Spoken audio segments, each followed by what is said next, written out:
You found the house you love, you're ready to submit an offer, but the big question on your mind is, how do I make sure I have the best chance of winning? If you're like most buyers, you're probably thinking, how much over asking should we go? Should we waive inspections? Should we write a letter to the seller? These are all great questions, but they're just the tip of the iceberg. Here's the truth. Submitting an offer isn't just about throwing out a number. It's strategy. It's about understanding the market, the seller's priorities, and how to position yourself as the most capable, committed, and easy buyer to work with. So today, I'm going to give you the ultimate blueprint for making a winning offer, and we'll cover in this podcast a couple of things. One, the foundation and mindset you need before writing an offer.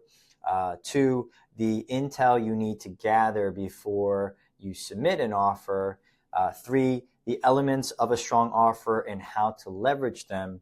And four, the relationships and professionalism that can tip the scales. And lastly, there are common mistakes to avoid that cost buyers their dream home. So by the end of this episode, you'll have a clear framework so you feel confident and competitive when it's time to submit your offer.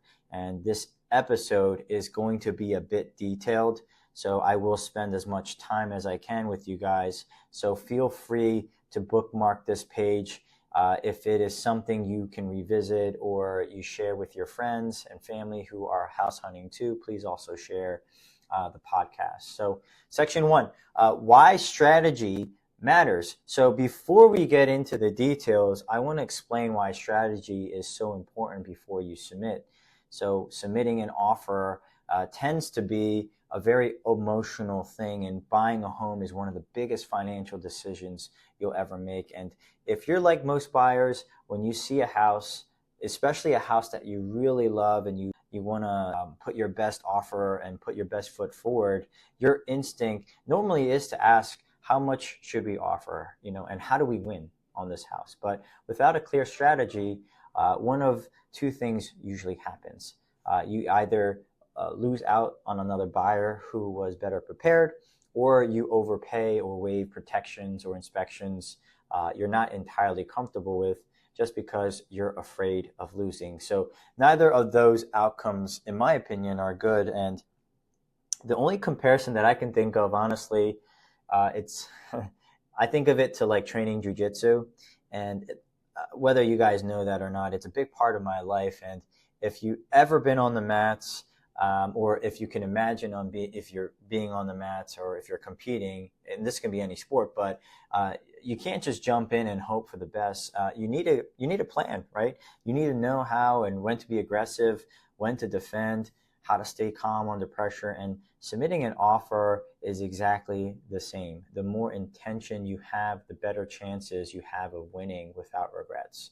So the second section is the foundation, and it's your mindset, right? So before we even talk about any forms of pricing, right, and terms, we need to get your mindset right. And knowing your ceiling number, one of the first things I do with buyers is ask, what's the absolute maximum you're comfortable paying for on this house? And this number should be based on your monthly payment, comfort level, and your down payment and your closing costs. So it should be a number that if you lose the house at a price, you can live with it. And if you win at that price, you're not panicked, right, about your finances. So when you know your ceiling number, you can approach the offer with confidence instead of fears. You want to detach from the outcome. I know this is easier said than done, but you have to be prepared, or at least you have to prepare yourself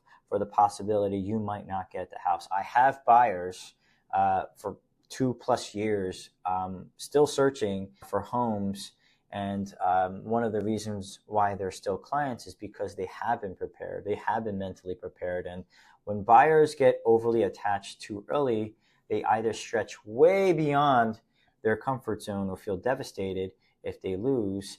And the right mindset is, we're going to write the strongest offer we can, but if we don't win, the right house will come along, right? So they are playing the long game. And I've seen this play out so many times where buyers who stay grounded always typically make better decisions. So understanding the market you're in is also pretty important. In addition to that, being informed whether it's a hot seller's market, where homes are selling in days with multiple offers, a balanced market, or a slower market where buyers have a bit more leverage. These are all things to keep in mind. Now, your offer strategy will look very different depending on market conditions. So in a hot market, you're going to need to be a bit more aggressive. In a slower market, we can take a bit more time and negotiate more, which leads into the next section, right? Intel. What you need to know before you submit an offer actually is important, right? The buyers who win are the ones who have the most information. Before you write an offer, you and your agent should be gathering as much intel as possible. So how many offers are currently in hand? Are you competing with one other buyer, or are you competing with 10, 20 other buyers? When are offers due? Are offers being reviewed as they come, or is there a deadline? So are you allowed to submit an offer early to stand out? And here's something a lot of buyers don't realize: when a listing agent sets a deadline for offers, it's usually a good tell that there's decent activity on the home. Even if you're the only offer at that moment, they might be confident, the sellers might be confident enough that others will come in, so they're going to hold off and review all the offers together. Now, that doesn't mean for you to panic, but it does mean you need to take the competition seriously, and deadlines are often used when the agent expects multiple offers, or at least enough interest that it makes sense to review all at once. Now, on the flip side, if there's no deadline, right, or if the home's been sitting in the market for some time, you usually have flexibility to negotiate and be a bit more creative. Other things to consider: has a seller received a strong cash offer? If they have, that may change your strategy. What are the seller's priorities? Is it the highest price, a quick closing? Flexibility with timing. Do they want repairs? Are they asking as is? Every seller values different things. And motivation, right? Why are they selling? Are they relocating from a job? Are they downsizing? Is it an estate? Is it a divorce? The motivation matters because it shapes what they care about. And ultimately, listening to what the listing agent has to say. A good buyer's agent will call the listing agent and ask, what's the importance for the seller? We just talked about this, right? What would make your offer stand out? Are there any terms that they like to see? This conversation can give you as a buyer insight that helps an offer to be tailored to exactly what the seller wants. Now, the key takeaway is to not submit something blind, right? The more intel you have, the more strategic you and your agent can be. And that leads into section 4. It's offer elements and what you can do to adjust if needed. So we're going to talk about the actual elements of your offer and how you can make them as strong as possible. And there are several levers that you can pull, and the most obvious is price, right? But it's not always about the highest bidder, although that's probably one of the most common ways of winning an offer. Sellers want the best combination of price and certainty, right? They want to make sure that you are willing to offer the highest price, knowing that you're going to get to the table and close, right? So sometimes, using an escalation clause, this allows to automatically outbid other offers up to set up a maximum price. That way you're not blindly overpaying and also protecting you as a buyer. Other times it makes sense to come in like a gangbuster, right, and offer something really strong and clean up front rather than leaving room for negotiating. Earnest money deposit, right? This, in my opinion, is a psychological way where you can put down money up front to show how serious you are on the offer. Larger EMDs can make your offer stand out because it shows that you're committed and less likely to back out. Down payment and financing, right? Sellers look at your financing as part of the risk equation. So larger down payments are often viewed as stronger, although on the surface, it also does look like conventional loans can be seen as a bit more reliable than FHA, even though those programs are also, they're good. They're just as good. Cash offers, they remove a lot of uncertainty. So they're typically the strongest other than financing. And here's a quick tip. Use a strong, reputable local lender who can call the listing agent and vouch for you. That credibility matters. There's been instances where I would say that there are lenders out there and again, I don't want to name names of these lenders. They're big companies, right? That clients have used, but because there is no local knowledge, that honestly could affect how the whole transaction can come out. And there are some local lenders here that us agents have worked with on numerous occasions, knowing that the transaction would be very seamless. So the reputation of that lender is also extremely important. So appraisal gap coverages. So in competitive markets, homes often sell above the appraised value. So if you're willing to cover some or all of the difference in the appraisal, you want to set a cap, right? Do you want to cover $10,000, $20,000, $100,000 of the appraisal gap, right? These are all questions you want to ask and review with your agent. And this gives the seller confidence that they won't lose money if the appraisal is short, right? Inspection terms. So sellers hate the idea of losing money or time because of inspection requests, right? So if you waive inspections entirely, that obviously can be a bit risky, but the trade-off is that it's competitive. So there are other creative ways as well. If you're not willing to waive inspections, do you do an information-only inspection? Do you do an inspection with a deductible, right? Do you shorten the inspection period to show you're serious? The other contingencies to consider. Do you have fewer contingencies? The fewer that you have, the cleaner, your offer. And, can you remove a home sale contingency? Can you shorten your mortgage or appraisal contingency timelines? Can you align the seller's ideal date, right?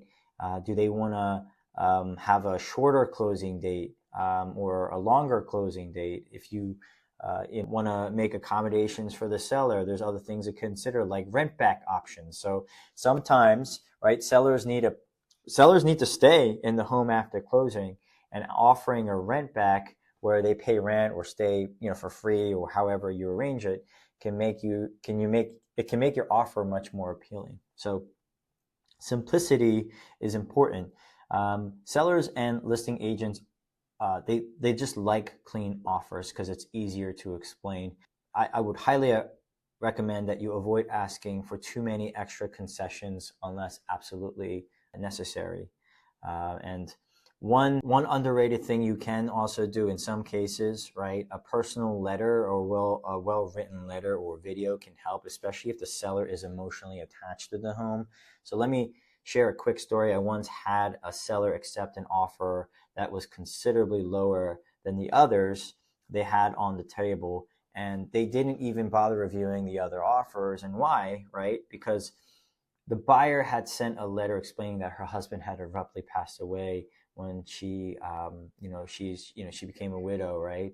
And she's just trying to live a new and stable life in her new home. And the letter connected with the sellers on a personal level. They saw the home, they loved going to someone who would appreciate it just as much as themselves, and that meant to them more than the actual higher price. So these situations don't always happen every time, and it's important to stay within fair housing guidelines.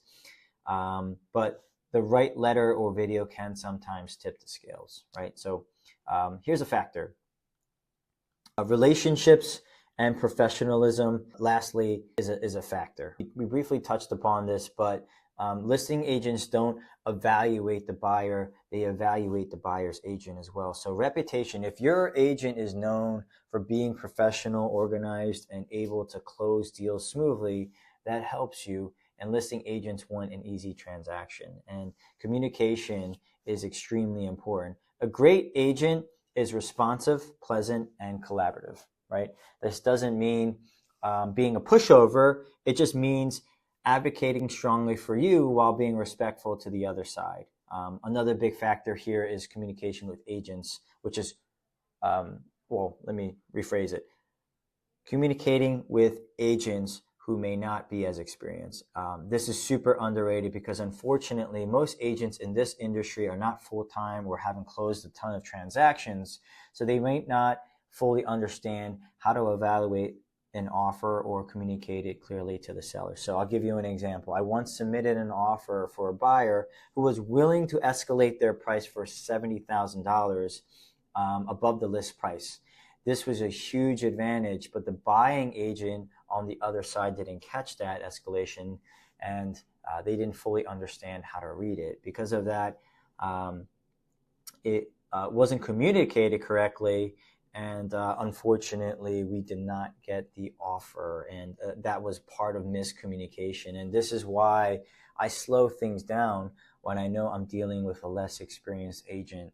I make sure to explain everything at a simple, clear level and even repeat myself if needed. Over-communicating is better than under-communicating in these situations.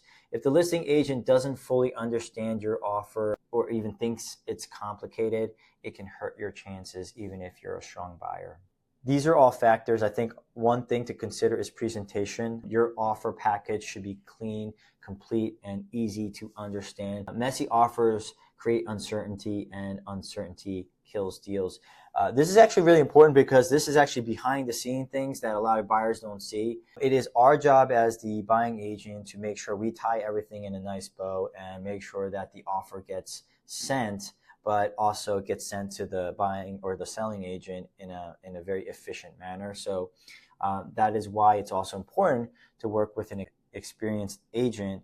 And when I call a listing agent, I'm not just delivering an offer, I'm selling you as the best buyer.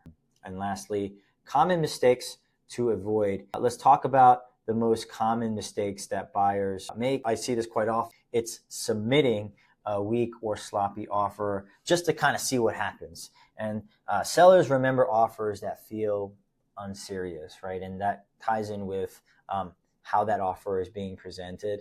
And another is getting emotionally reactive, which we talked about in the beginning.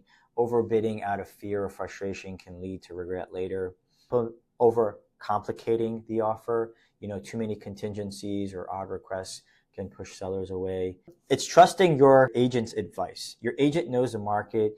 If they're telling you what it will take to win, honestly, just trust them, right? And lastly, the big picture.